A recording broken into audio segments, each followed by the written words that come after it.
परिचय। आप अपने गांव में दादा दादी के साथ जा रहे हैं। हालांकि इस बार यहां सब कुछ पहले जैसा नहीं है। इस बार आपने देखा कि झील, तालाब और कुएं सूखे हुए हैं। भूमि झुलसी हुई है और इसमें दरारें हैं। गांव के लोगों को पीने का पानी लाने के लिए 10 किलोमीटर दूर जाना पड़ता है। चारों ओर हाहाकार मचा हुआ है। क्या आप जानते हैं कि पृथ्वी पर जल की उपलब्धता में वृद्धि की जा सकती है? इस पाठ में हम बहुमूल्य संसाधन जल के बारे में विस्तार से जानेंगे। उद्देश्य। इस पाठ के अंत में आप निम्न करने में सक्षम हो जाएंगे। पृथ्वी पर जल उपलब्धता के बारे में कुछ तथ्य जानना, जल की विभिन्न अवस्थाओं को सूचीबद्ध करना, भूमिगत जल के महत्व को समझना, भौमिक जल स्तर को परिभाषित करना, भौमिक जल स्तर के अवक्षय के कारकों को सूचीबद्ध करना। पृथ्वी पर जल की उपलब्धता। पृथ्वी को नीला ग्रह कहा जाता है। क्या आप कारण का अनुमान लगा सकते हैं? हां, पृथ्वी की सतह का 71% भाग जल से घिरा है। यह जल नदियों, तालाबों, महासागरों और झरनों के रूप में है, जिसके कारण इसे अंतरिक्ष से देखने पर इसका रंग नीला दिखाई देता है। हालांकि पृथ्वी पर उपलब्ध जल का 97% जल खारा है, इसलिए यह ना तो घरेलू उपयोग के योग्य है और न ही कृषि और औद्योगिक इस्तेमाल के लायक है। शेष 3% स्वच्छ जल है, जिसका 2/3 भाग ग्लेशियरों और ध्रुवों पर बर्फ के रूप में जमा है।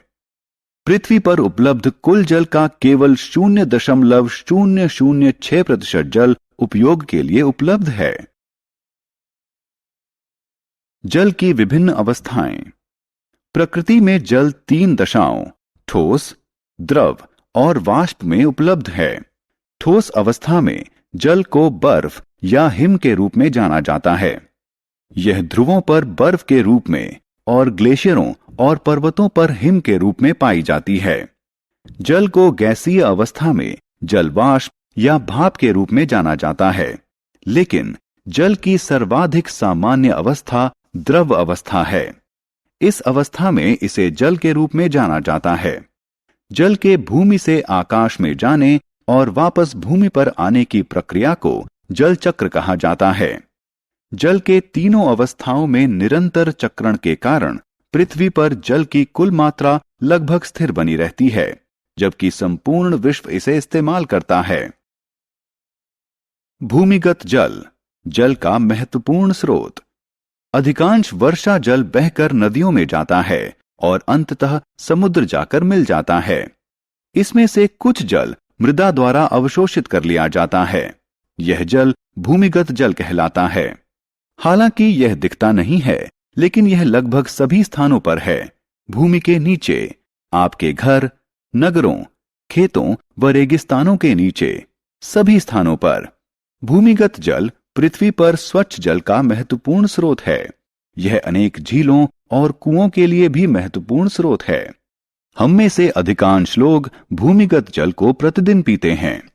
ऐसा इसलिए है क्योंकि जो हमारे उपयोग के लिए हैंडपंप और ट्यूबवेल से प्राप्त होता है वह भूमिगत जल है।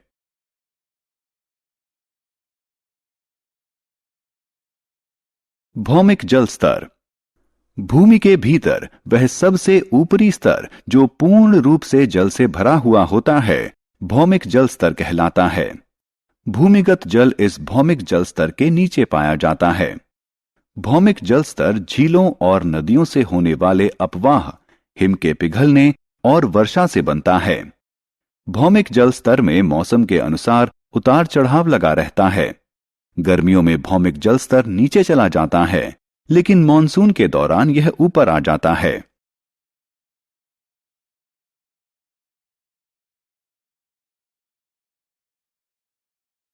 भौमिक जल स्तर। आपने अपने गांव में भारी वर्षा भी अवश्य देखी होगी। छोटे छोटे गड्ढों में हुआ जलभराव भी देखा होगा। कुछ घंटों के बाद गड्ढों में भरा हुआ पानी विलुप्त हो जाता है। यह सारा जल कहां विलुप्त हो गया? इस जल का रिसाव भूमि के भीतर हो गया। भूमि के भीतर जल के रिसाव को अंतःस्पंदन कहा जाता है। इस प्रक्रिया के द्वारा भूमिगत जल का स्तर फिर से ऊपर आ जाता है। भौमिक जल स्तर के नीचे कठोर शैल की परतों के मध्य भारी मात्रा में भरे हुए भूमिगत जल को जलवाही कहा जाता है। जहां भौमिक जल स्तर भूमि की सतह के निकट होता है, वहां जलवाही जल को कुएं खोदकर बाहर निकाला जाता है। भौमिक जल स्तर का अवक्षय। भूमि के भीतर से निकाले गए भूमिगत जल के कारण रिक्त हुआ स्थान वर्षा जल के रिसाव से फिर से भर जाता है। हमारे द्वारा भारी मात्रा में जल निकाले जाने के बावजूद भौमिक जल स्तर बहुत अधिक प्रभावित नहीं होता है, क्योंकि यह प्राकृतिक प्रक्रिया के द्वारा फिर से भर जाता है। हालांकि पर्याप्त रूप से न भरे जाने पर भौमिक जल स्तर नीचे जा सकता है। ऐसा अनेक कारणों से हो सकता है, जैसे बढ़ती हुई जनसंख्या, तेजी से बढ़ते हुए उद्योग, कृषि गतिविधियां, कम वर्षा और निर्वनीकरण इत्यादि।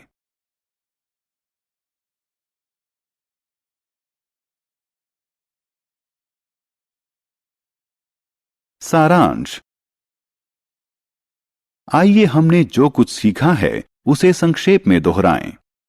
पृथ्वी का 71% भाग जल से घिरा हुआ है। पृथ्वी पर उपलब्ध कुल जल का केवल 0.006% जल ही उपयोग हेतु उपलब्ध है। पृथ्वी पर जल 3 अवस्थाओं ठोस, द्रव और गैस में पाया जाता है। मृदा द्वारा अवशोषित जल भूमिगत जल कहलाता है। पृथ्वी पर भूमिगत जल स्वच्छ जल का महत्वपूर्ण स्रोत है। भूमि के भीतर वह सबसे ऊपरी स्तर जो पूर्ण रूप से जल से भरा हुआ होता है, भौमिक जल स्तर कहलाता है। जल के भूमि के भीतर रिसाव की प्रक्रिया अंतःस्पंदन कहलाती है। भौमिक जल स्तर के नीचे कठोर शैल की परतों के मध्य भारी मात्रा में भरे हुए भूमिगत जल को जलवाही कहा जाता है। जल के अंधाधुंध उपयोग के कारण भौमिक जल स्तर का अवक्षय होता है।